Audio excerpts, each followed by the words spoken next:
Modern art, it sells for a fortune in exclusive galleries, but what's it ever done for us? Has it influenced the clothes that we wear, or the buildings that we live in, the cars that we drive, the books we read to our children, even the way that we think? I'm Alistair Sook and I earn a living writing about art. And in this series, I'm going to explore the life and work of four titans of the 20th century. Henri Matisse, Pablo Picasso, Salvador Dali and Andy Warhol. They all changed their world. But have they changed ours?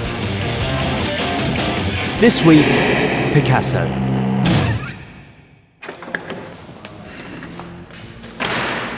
It goes something like this. Picasso has a visitor, and the visitor says, "What is art?" Picasso thinks about it, then he points to his sculpture of a bicycle saddle and a pair of handlebars which he combined to make a bull's head, and he shrugs. "What is art?" "What is not?" he replies. Yo, El Rey, Picasso wrote on an early self-portrait. It means, I the king. It showed a self-confidence that he'd never lose, in art or with women. Understandable, really, when in your own lifetime, you're the richest and most famous artist who's ever lived. So famous, in fact, his name's now part of our language. If something goes awry, it's gone a bit Picasso. His work is instantly recognisable, often compared to a child's, with eyes in the wrong places and noses sticking out in strange directions. But it still manages to sell quite well. This one, called Dora Maar with a cat, went for $95 million. Picasso chose to paint like this, despite the fact that he could paint like this by the time he was 16. Instead, he spent his life restlessly innovating, ripping apart conventional art and shocking the world. So why did he do it? And does it matter to us today that he went all Picasso?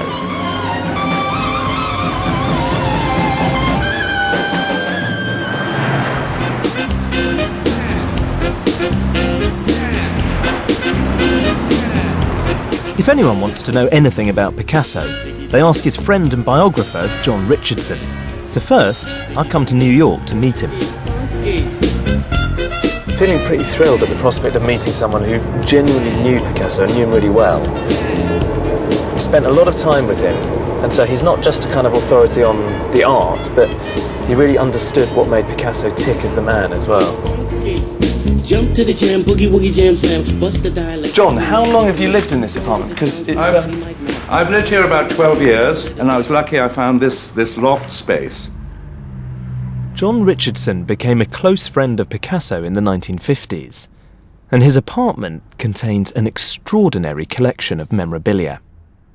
Here we are, going to the bullfight in Arles, and leading the throng, and there is Polo, Picasso's son, Picasso, his yet-to-be wife, Jacqueline.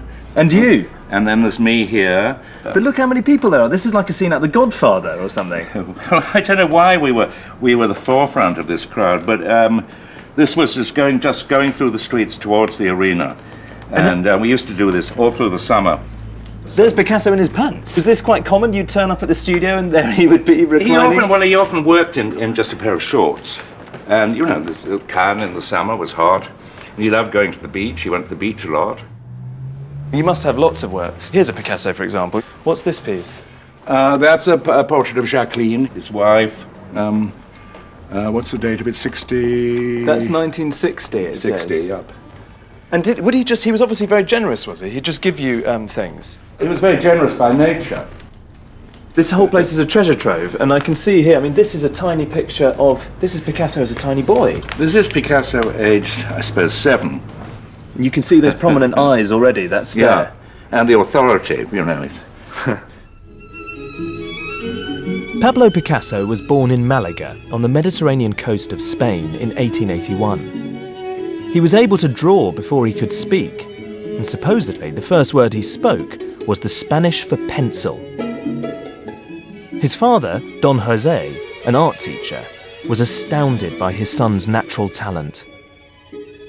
His father was an artist, right? I mean... Father was a very bad artist, and I would imagine a very good art teacher, because, I mean, Picasso learnt everything from his father. Rather like people who have a child who's going to be a child star. I mean, he had to draw and draw and draw and draw and draw, and Picasso became absolutely obsessed with drawing. Drawing was the heart of his work, and if you couldn't draw, it was no point. He hated the word virtuosity, but I mean his incredible ability to draw in any style he wanted.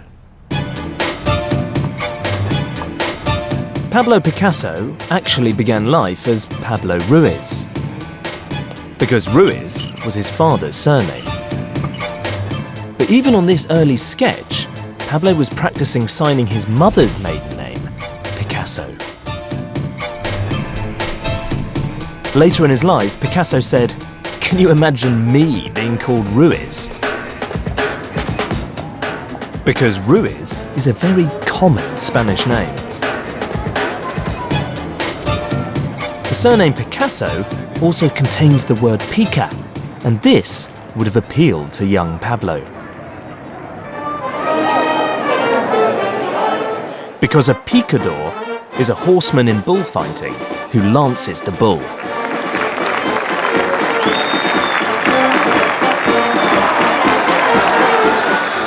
Picasso once said that if he hadn't been a painter, he would have been one of these guys, a picador. The word picador comes from the Spanish picard, which means to irritate or provoke. And you could say that's exactly what Picasso did all his life. Obviously not in the bull ring, but in his relationships with others, definitely. Most important, in his art. Young Pablo revered the picador so much, one was the subject of his first oil painting, made when he was around 8.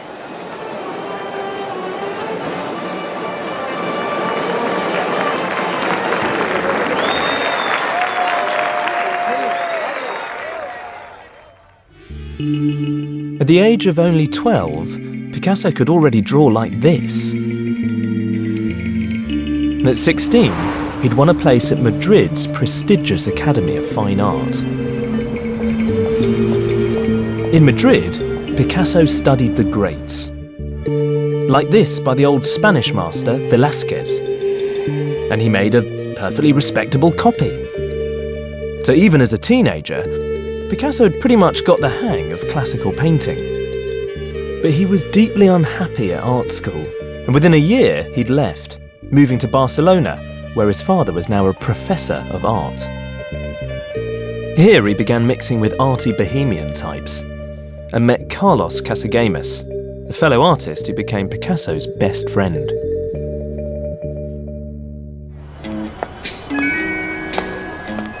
In 1900, around his 19th birthday, Picasso and Casagemas left Spain and moved to the epicenter of world art, Paris.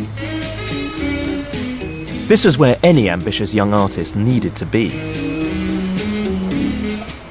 Paris was also the European capital of sin, home to hundreds of brothels, the Moulin Rouge, and sordid bars where artists and poets downed absinthe with anarchists and vagabonds. Picasso and Casagemas joined the city's horde of impoverished bohemians, gorging on every vice available. Picasso's paintings, like this one, reflected their pastimes. But Casagemas was a troubled soul, in love with a girl called Germaine, who didn't love him, and drinking heavily. One night in 1901, Casagemas decided that he'd had enough of Paris, so he invited Germaine and a bunch of friends to a farewell dinner in this very cafe, which I'm guessing has changed just a little bit. After they'd drunk several bottles of wine, Casagemas stood up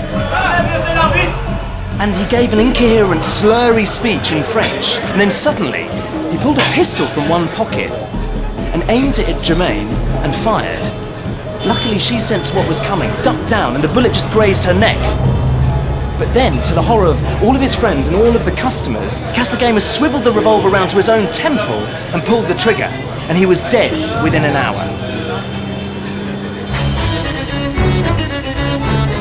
The death of his greatest friend devastated Picasso, and his sorrow permeated his art. For the next few years, Cassagamus would appear regularly in Picasso's works, and most significantly of all, he began to paint almost exclusively in blue.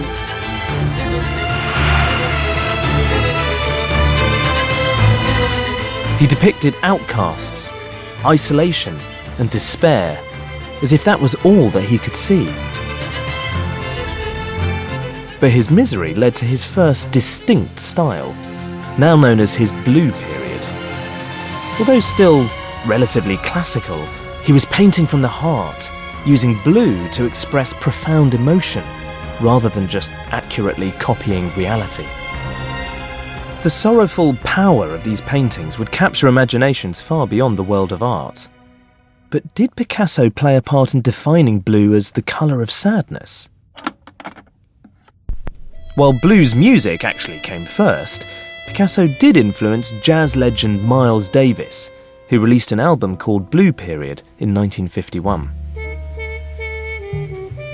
Author Richard Williams has written about the influence of the colour blue in modern times. Well, I think the Blue Period paintings were very important in establishing the meaning of blue for the 20th century in art and culture. Miles, as a jazz musician, would have grown up playing the blues. You know, it's probably the first thing he ever learned how to play, I should think. Miles Davis, Kind of Blue, the most popular jazz album of all time. Just before he made this record, on another record that he made with his great friend, collaborator, the composer and arranger Gil Evans, Gil had written a piece for him called Blues for Pablo. You know, we can be pretty certain that the Pablo in question was Pablo Picasso. And in that sense, you know, this was his Blue Period. And you can play that piece and look at Picasso's Blue Period paintings at the same time, and they really do echo each other. So blue really was the colour of the 20th century.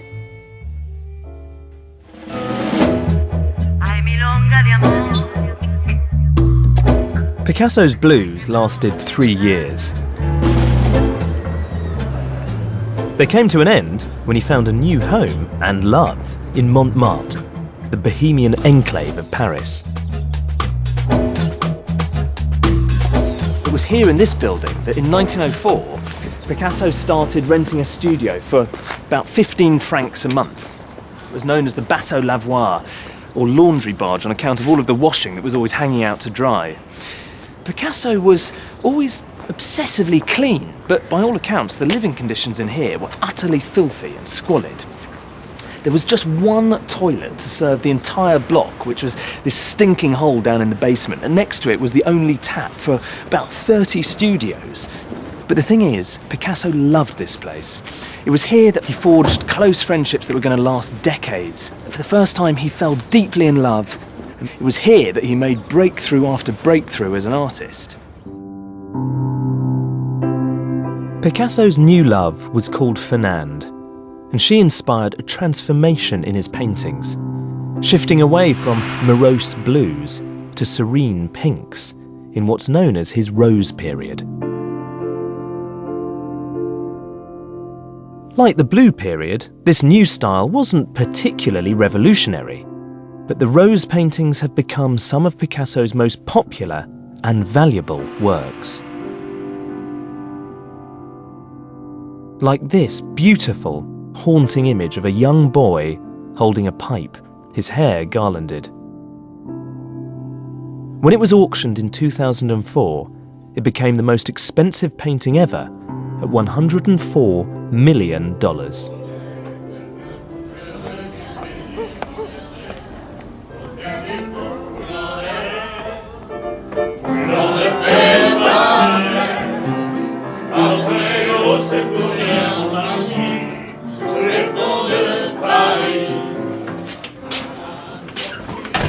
Picasso and his gang of poets and writers would come down the road from the Bateau Lavoir most nights to this working-class tavern called the Lapin Agile, or Jumping Rabbit.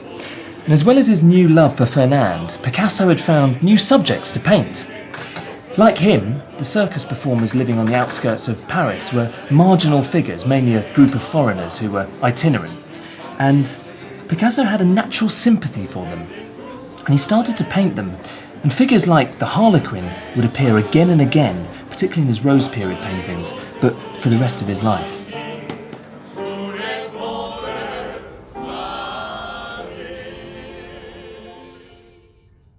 The mysterious, delicate Rose period paintings proved popular with collectors then, just as they are today.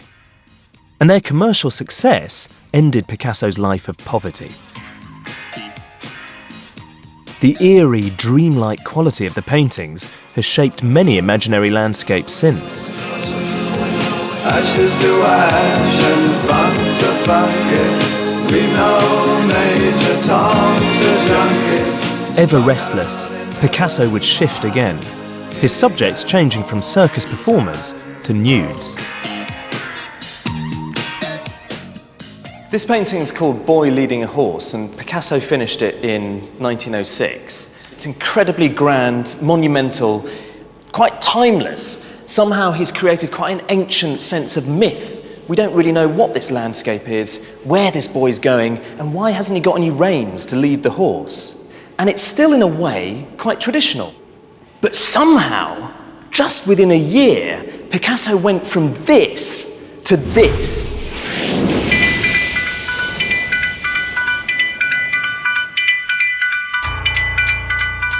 This painting is known as Les Demoiselles d'Avignon.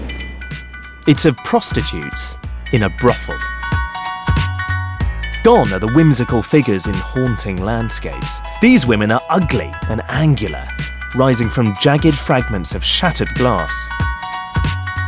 It's been described as the rupture moment between the art of the past and the art of the future. So what brought about this cataclysmic transformation?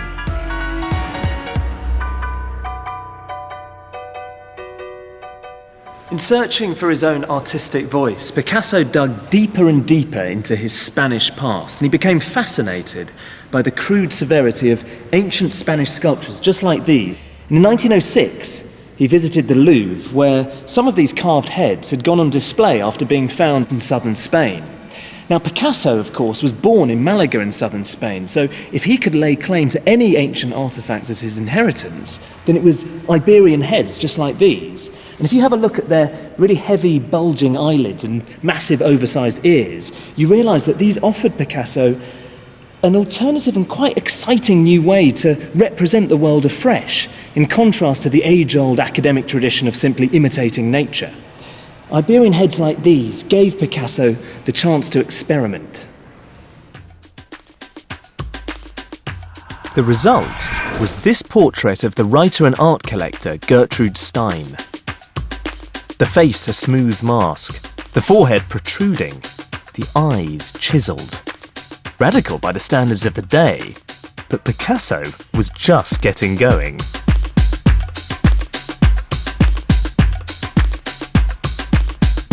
It wasn't just ancient Spanish heads that inspired Picasso. One day, probably in the summer of 1907, he was blown away by a collection of African masks, a bit like this one, that he saw in a museum in Paris. These tribal objects crackled with a raw, primitive power that instantly bewitched him.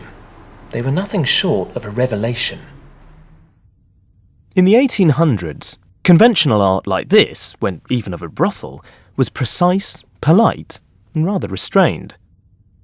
But Picasso wanted to convey the lurid, carnal harshness of the brothels that he knew only too well. To do this, he abandoned 600 years of artistic refinement.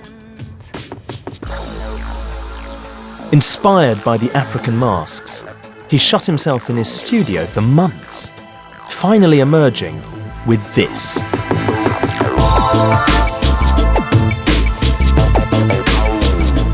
This painting is the out-and-out breakthrough of Picasso's life. This is the foundation stone on which his whole reputation rests. And you might be thinking, why? I mean, Picasso had proven that he could paint in this beautifully realistic manner before, and then all of a sudden, you see this. And I think part of the reason it's so powerful is because Picasso really believed that painting, that art, should never be polite. All of a sudden, it's like you've wandered into the brothel, and here are these 5 prostitutes, and all of them have got that Gorgon stare. They're like monsters. Look at them with their eyes. And in a way, it's like you've suddenly been caught out. Previously in Western art, it would be fine to have a look at a painting of a beautiful woman lying there, and she'd be sort of quite helpfully just probably there with her eyes shut, and you could happily feast on her form. But here, it's suddenly like, oh, actually, hang on, I've been caught looking and staring. It's got this frenzied, almost diabolical energy. There's something raw about this. And that rawness is what lends it that visceral edge. And there is something dark and demonic flicking around in this room. It was painted in 1907. It was shocking then. People thought that the guy was completely crazy to create something like this. And it's still incredibly shocking now.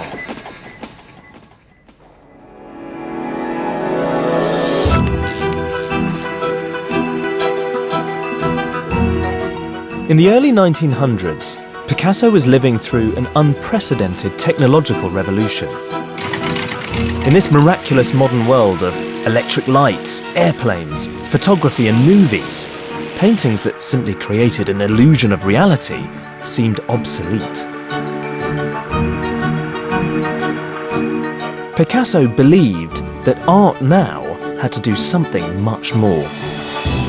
He wanted it to communicate everything we know and feel about an object, not just show us how it looks from one vantage point at one moment in time. He started collaborating with another radical painter, Georges Braque, comparing themselves to the aviation pioneers, the Wright brothers. They took a sledgehammer to conventional pictorial art, and what they pieced together from the fragments is called Cubism, said to be the most momentous innovation in art since the development of perspective. Picasso painted this in 1910, and in terms of subject matter, it's pretty conventional. You're looking at a woman playing a mandolin, but the way that he's painted her is anything but. This is such a radical departure from what he was doing even 2 years before, and it represents all the hallmarks of his new Cubist style. So the picture's really flattened, perspective doesn't seem to exist. And look at the way that he's fracturing and fragmenting the forms, so that the whole thing looks like a pane of shattered glass. Here, for example, you see the woman's shoulder, but you sort of see over into her back at the same time. And the point is that Picasso's trying to create these multiple viewpoints all at once. Over the next few years, Braque and Picasso pushed their deconstruction of reality further and further. This is another painting of a woman with a guitar, but I'd forgive you if you thought, I really can't see that at all. You can just about make out here, there's an elbow, and I think those are supposed to be a few fingers, and there are the strings of the instrument. But the point here is that Picasso is ditched representation altogether. The process of fracturing and fragmenting form has been taken to its completion, really, and the woman has dissolved into the surface altogether. She's hidden. He said that he wasn't really creating a reality that you could hold in your hands. It was more like capturing the essence of a perfume, something that was in front of you, behind you, to the sides, all at once. The almost complete distortion of the thing being painted was radically, provocatively new. With Cubism, Picasso threw open the doors to abstract art, and in the future, many artists wouldn't even bother with a subject at all. Cubism was a hit with many powerful dealers and collectors, making Picasso increasingly wealthy. The sharp angles and hard lines felt mathematical, technological, scientific, just like the modern world. And the look would gradually saturate the 1920s and 30s, reaching into the remotest corners.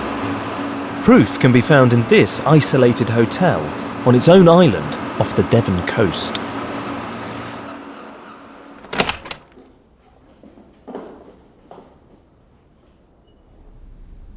Cubism would have an enormous impact, not just on art, but on culture more widely. Just look around this room.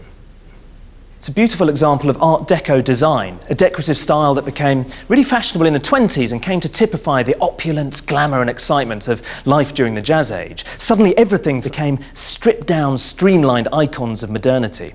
The funny thing is that many of the hallmarks of Art Deco wouldn't really exist if it wasn't for Cubism. You could even call Art Deco Cubism for the masses.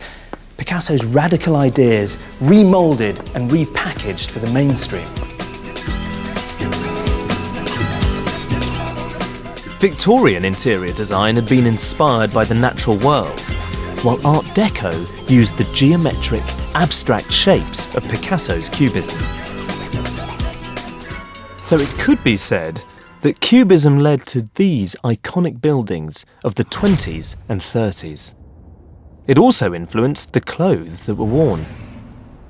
Chris Brouard from the Victoria and Albert Museum is going to show me how fashion designers also latched onto the craze for Cubism.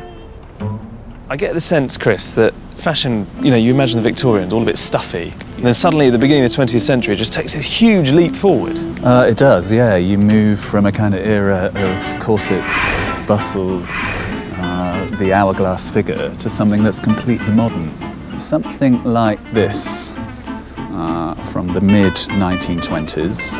What's interesting here is we see a geometrical print that's very much showing us how Cubism was starting to have an influence on popular style of the time. And if you look across the whole range, you can almost see quotations from Cubist paintings they've got out into popular dressings. Well, I think this is a great example because it looks just like the background of one of those early Cubist paintings, very muted colours, and the way that the forms are there, it's as if they've sort of dissolved into the paint surface, and then someone's seen one of those and thought that would make a beautiful print on a dress.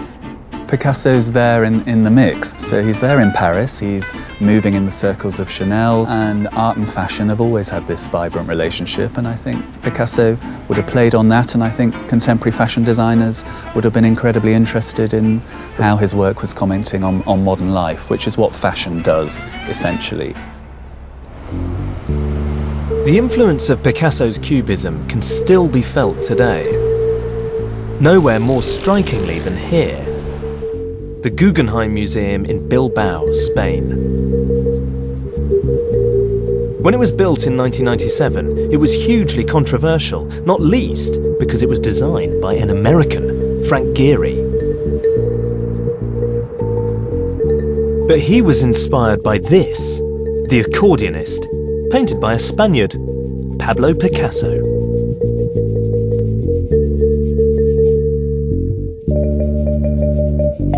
And it's not just modern Spanish architecture that's been contorted by Cubism. Architect Russell Brown thinks that British buildings, like this one in North London, are also a bit Picasso.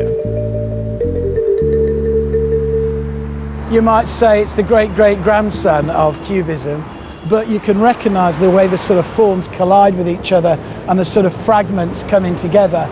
And that sort of superimposing of forms is very much from Cubism. You'd recognise it from a painting from Picasso, back in 1910. It's almost like this is an attack on a traditional way of making a building.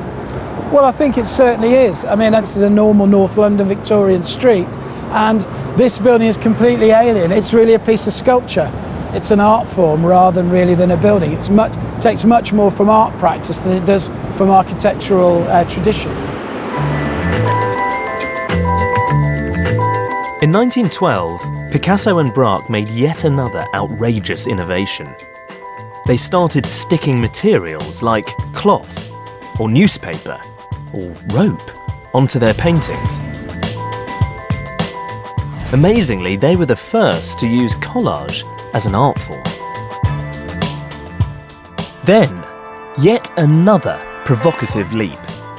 Picasso started creating whole sculptures out of everyday objects and scraps of metal, like this absinthe glass incorporating a real spoon. Traditional artists had carved or moulded their sculptures from materials like bronze, wood, or marble.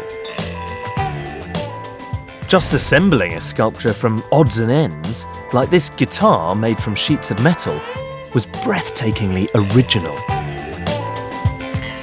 So, we've Picasso to thank for the hordes of contemporary artists who've since adopted this technique. Such as Anthony Caro. Sir Anthony, hi.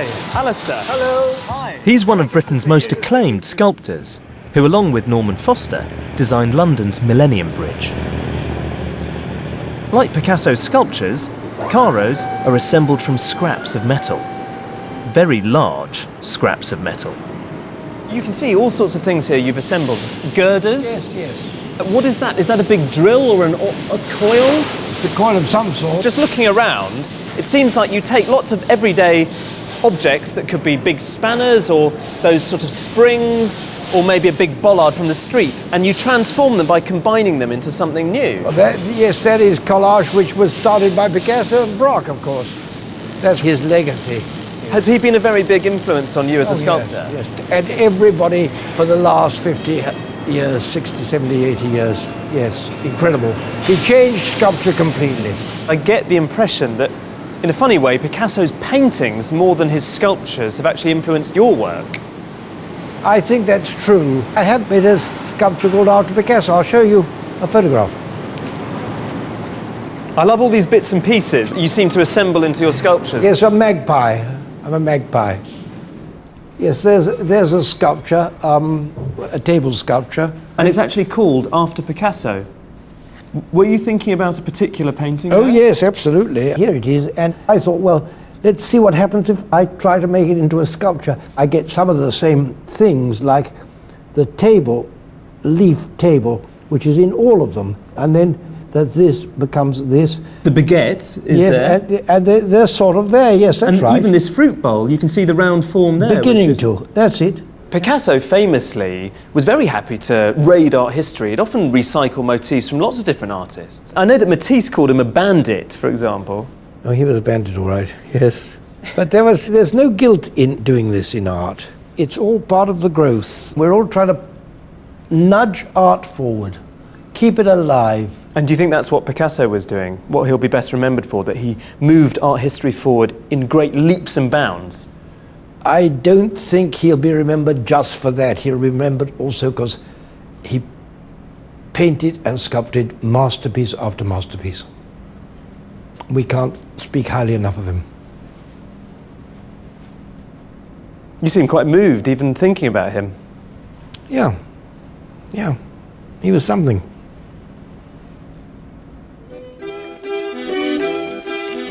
The outbreak of the First World War interrupted Picasso's Cubist experiments. His collaborator Braque was called up, along with many of his Bohemian friends. But being a Spaniard, Picasso was not.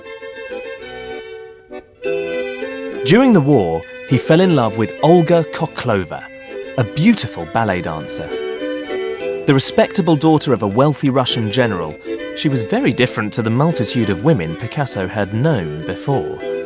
They married in 1918.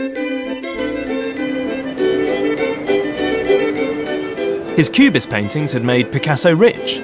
Olga was socially ambitious, and together they became fixtures of Parisian high society, spending their summers on the Mediterranean coast of France.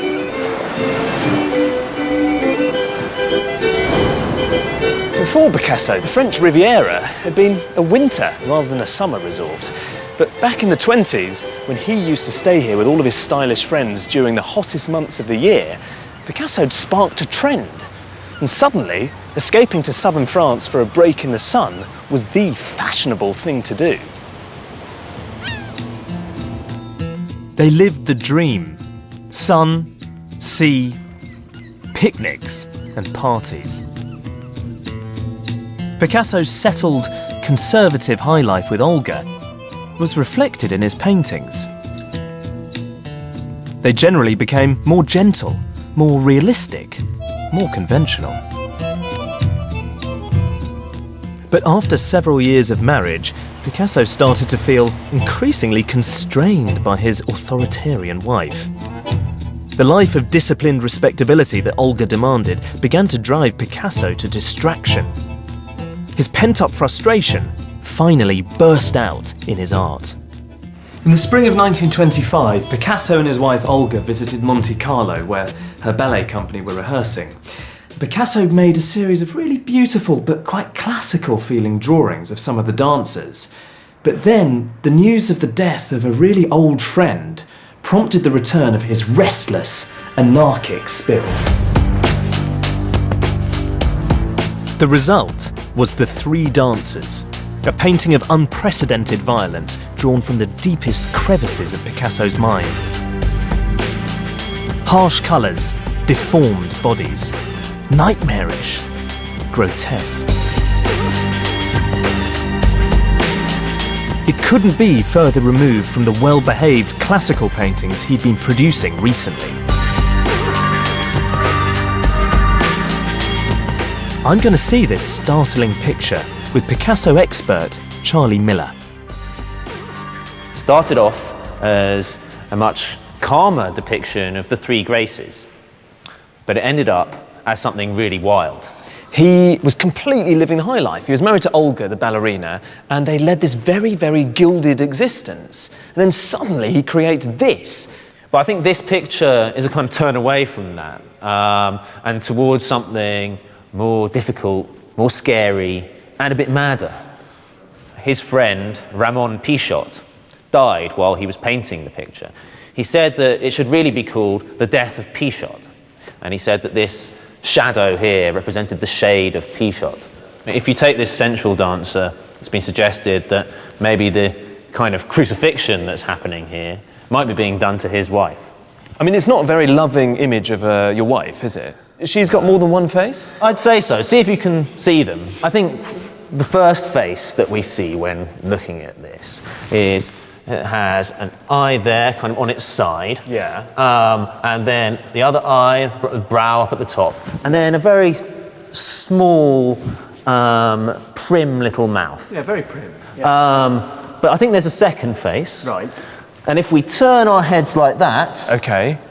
then the little mouth becomes another eye, and the other eye remains an eye. But what was previously the eye on its side becomes a grinning mouth. Like a crude cartoon. Exactly, like a crude gap-toothed grin. So do you think it's safe to say that the marriage was on the rocks by this point? Well, Picasso's painting at this period has often been related to problems he's having with his marriage. Of course, the big event really happened in 1927 when Picasso met his mistress, Marie-Thérèse, the beautiful teenage Marie-Thérèse. After that, then, his marriage with Olga was really in trouble. Picasso's affair with Marie-Thérèse began when he was in his mid-40s and she was around 17. The relationship lasted 10 years, and his portraits of her have all the classic elements that most people associate with a Picasso.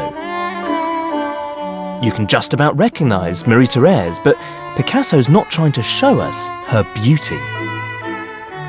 He distorted features and selected colours that reveal how he felt about his subject, trying to capture their emotions, their personality, their essence.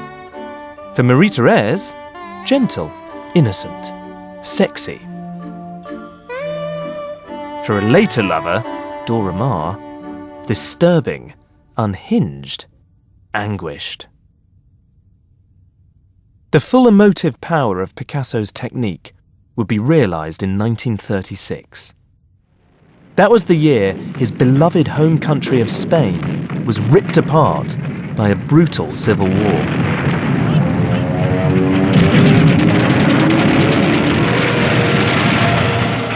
One of the war's worst atrocities took the horror of modern warfare to a new extreme.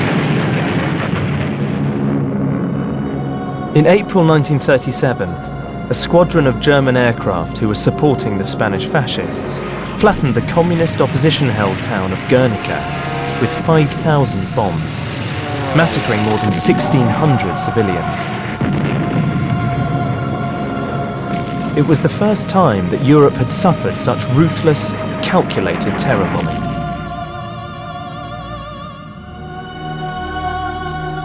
Picasso's response was to create the most important painting of his life, and some think the most important painting of the 20th century, Guernica. Whenever people talk about this painting, they always start by telling that story of the incredibly black day in April 1937, when the Basque town of Guernica was bombed to smithereens.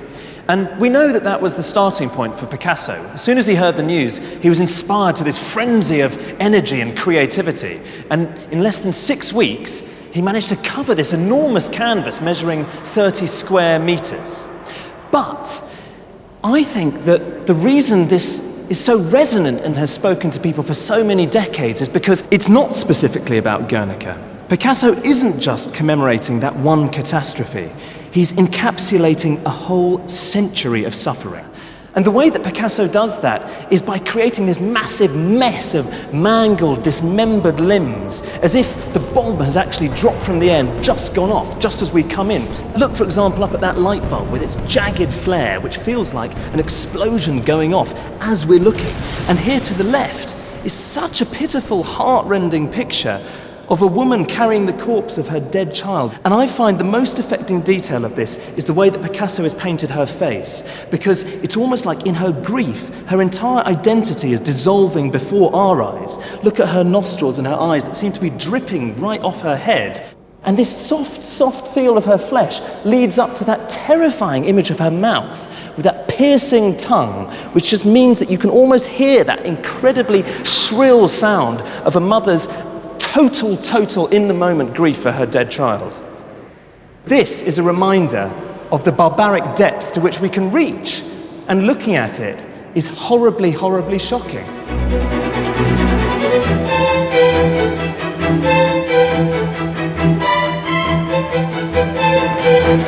Guernica was first shown in the Spanish Pavilion at the 1937 Paris World Fair. This was a regular international exhibition of industry, culture and art. But Picasso's pacifist outcry went almost unnoticed, because the event was overshadowed by the antagonistic posturing of Nazi Germany on one side and the Soviet Union on the other. But Guernica's timing was critical to its later success. As the world teetered on the edge of the Second World War, the painting was sent on a global tour in support of the fight against fascism in Spain.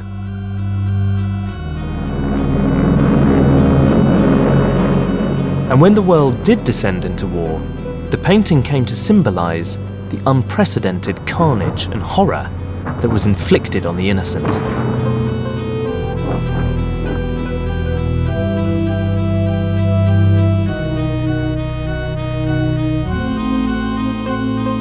The painting was moved more than 50 times before it was eventually returned here to Madrid. What's so amazing about seeing Guernica up close is that you get a real sense of how incredibly battered this painting really is. Because over the years, Guernica travelled the world umpteen times, and on each occasion that it was rolled up and shunted from one museum to another, the surface of the painting sustained just a tiny bit more damage. And today, you can make out all sorts of tiny tears and fractures and hairline cracks. Like, well, there's this 5mm cavity which is beneath the eye of a soldier down the bottom of the painting. But if you ask me, there's something quite pleasing about the fact that this devastating masterpiece about the effects of war has its own battle scars. Today, Guernica is still a powerful symbol. When there's an anti-war protest, you're likely to see images of Guernica among the banners and placards. And then there's the incident in 2003 at the United Nations, when Colin Powell presented the case for war against Iraq. Someone noticed that the press conference afterwards was due to be held in front of a tapestry replica of Guernica. The decision was taken to cover it up with a blue drape.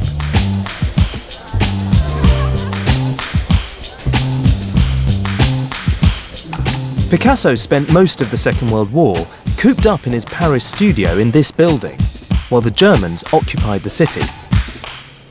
Many of his friends fought in the communist resistance, and after the liberation of Paris, Picasso joined the French Communist Party.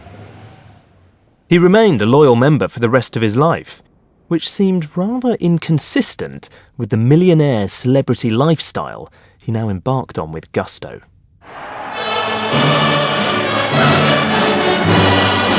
Picasso became the communists' poster boy, regularly wheeled out to promote the cause, and then he became their poster designer. He created a version of the Dove of Peace to be used at the 1949 World Peace Conference. The image was chosen by a communist comrade who spotted it in one of Picasso's portfolios. Picasso's celebrated Dove of Peace actually started life as an illustration of a pigeon. The model had originally been a gift from Picasso's on-again, off-again friend and great rival, the French artist Henri Matisse. And Picasso decided to immortalise the bird in this lithograph. His party friend immediately spotted the print's potential as a propaganda poster, as long as people believed that it was a dove. And that's how Picasso's pigeon ended up as the world-famous Dove of Peace. Come gather round, people, wherever you roam, and admit that the water... Picasso later refined his dove, creating a simple, striking image. To the bone. Today, the dove has become the global symbol of peace, thanks largely to Picasso. And you better start swimming or you'll sink like a stone, or the times they are a-changing. When Picasso wasn't campaigning for international communism and world peace, he returned to his life as a multi-millionaire superstar artist. He spent much of his time on the French Riviera, and one of the places where he worked, in Antibes, is now the Picasso Museum. People often say that Picasso switched between different artistic styles as often as an actor adopts different roles. And he worked in many different mediums too. He could turn his hand to anything with dazzling results. And that's exactly what happened after the Second World War, when Picasso began to explore the possibilities of working in, of all things, pottery.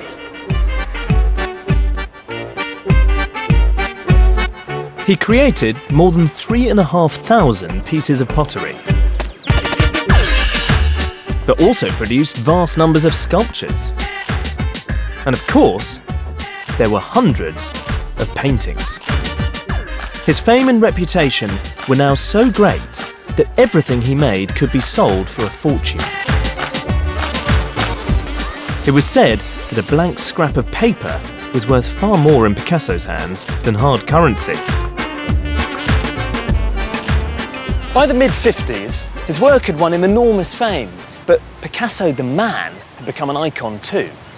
He came to embody a certain kind of lifestyle, glamorous, exotic and drenched in sunlight.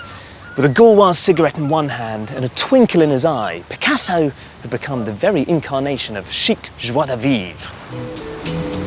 Tous les garçons et les filles de mon âge se promènent dans la rue de Pardieu.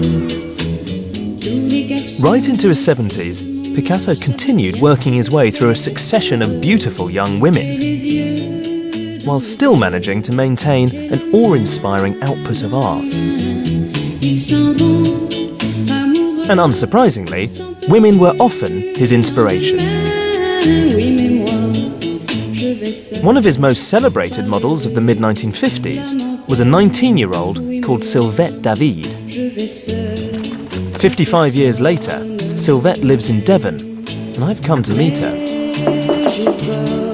Hello. Hi, How Sylvette. do you do? Hello. Nice to meet you. Yeah. Alistair, hi. Alistair, lovely. God, so this is where you This work. is where I your work. studio. Yes, and it's only a year old.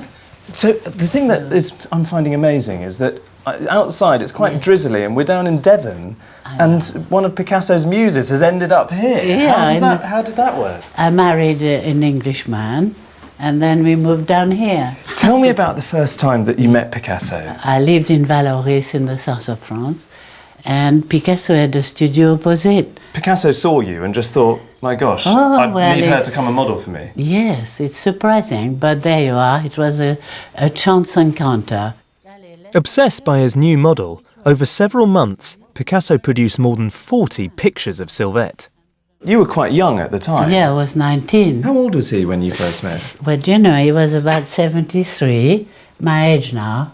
He took me visiting the studio, and there was a little room with a bed and a window, and he jumped on the bed, so he's very agile at 73. And I think he wanted me to jump like him. Onto the bed? Onto the bed, I like bet he little did. children, do. But I wasn't going to do that. I thought, wow, I'll stay at the door and see what happens. He came down and he understood I didn't want to play games.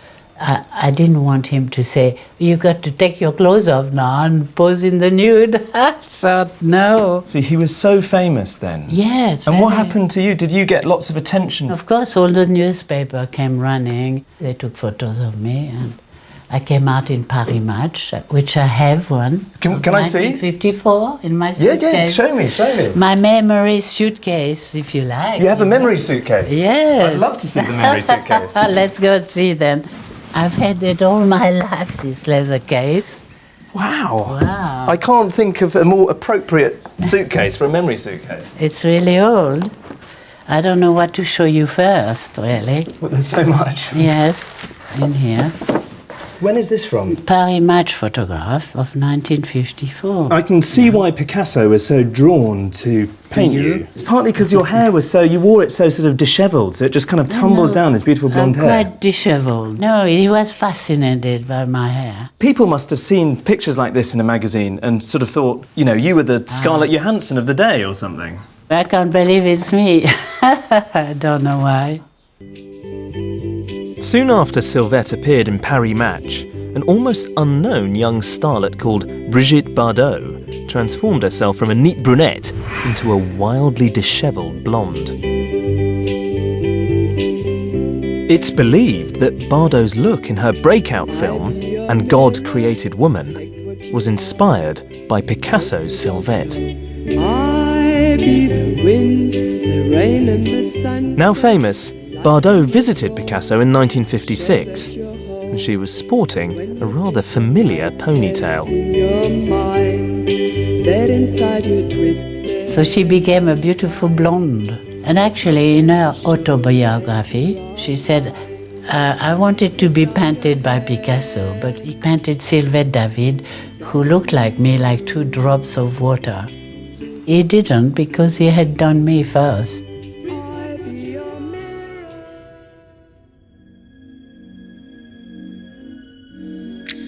Picasso was the original celebrity artist, a global icon, a living legend. In the 1950s, he started wearing Breton fisherman's tops, which became his signature look. Striped tops soon became the epitome of artistic, bohemian chic, appropriated by anyone, including Andy Warhol and Jean-Paul Gaultier, wanting a touch of the Picasso aura.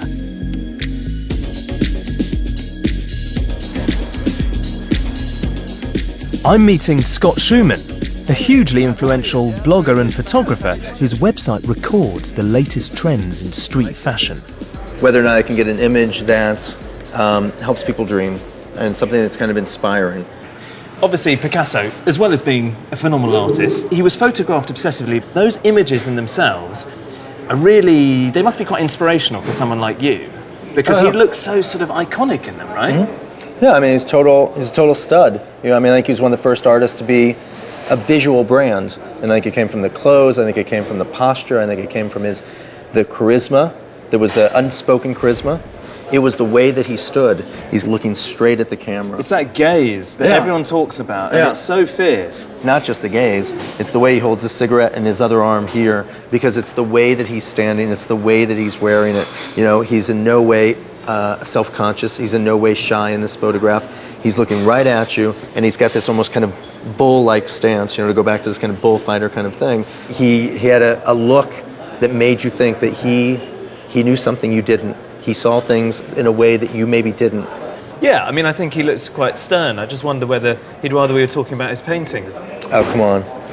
He was a total womanizer, right? He had all the most beautiful girls. He was a showman. And think about all the artists that are showmen.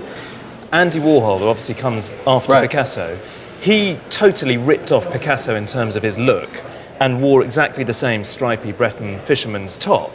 Because clearly, already then, when he was big in the 60s, he was saying, I want to be seen as an iconic artist. Well, who do I look to? I look to Picasso. Right. He could break the rules, not only in art, but in fashion and in style, and yet he did it with such charisma. He broke those rules and looked great doing it. The Picasso brand has never diminished, and today it's so powerful that even his style of signature alone can give an air of glamorous creativity to a hotel chain's logo. And then there's Citroën, who were looking to add a smattering of arty chic to their slightly conventional people carrier. They decided to give their new car a very special name, so they called it Picasso. Now, to be honest, this isn't really all that Picasso, is it? I mean, this is a family car, and Picasso's not exactly known as a family man. And anyway, his car was absolutely enormous. Here's a picture. But this was a brilliant piece of marketing.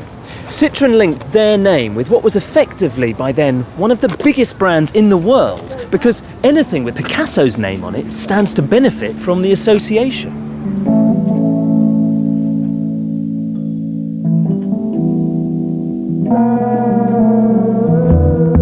More than anyone before or since, Picasso reinvented art. He was master of the new, swinging a wrecking ball through centuries of tradition, destroying the hackneyed clichés of representative art. He would try anything, no matter how outrageous, in his quest for innovation. And the visual languages he invented continue to inspire. Even in old age, Picasso kept living life to the full. He enjoyed his fame and his wealth, buying a vast 14th century chateau in Provence to add to his collection. He lived into his 90s, working incessantly, as if to defy death. His later work was of mixed quality. The baton of shocking, revolutionary art had been passed to others who, across the Atlantic, were busily splattering paint and printing soup cans. But none of this would have been possible if Picasso hadn't invented modern art in the first place. When Picasso died, he left behind him an estate of more than 43,000 works, which is easily the largest recorded output of any artist ever. Someone once said that Picasso's genius illuminated the 20th century like a comet. Well, it's still blazing away today. Picasso had a saying. He wanted to tear reality apart, and I believe that's exactly what he did. And when he put it back together again, he made us see the world afresh in an entirely new light.